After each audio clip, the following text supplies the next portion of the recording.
केशवाय नमः। ॐ नारायणाय नमः। ॐ माधवाय नमः। ॐ गोविन्दाय नमः। ॐ विष्णवे नमः। ॐ मधुसूदनाय नमः। ॐ त्रिविक्रमाय नमः। ॐ वामनाय नमः।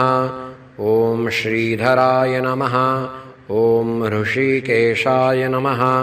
ॐ पद्मनाभाय नमः। ॐ दामोदराय नमः। ॐ सङ्कर्षणाय नमः। ॐ वासुदेवाय नमः। ॐ प्रद्युम्नाय नमः। ॐ अनिरुद्धाय नमः। ॐ पुरुषोत्तमाय नमः। ॐ अधोक्षजाय नमः। ॐ नारसिंहाय नमः। ॐ अच्युताय नमः।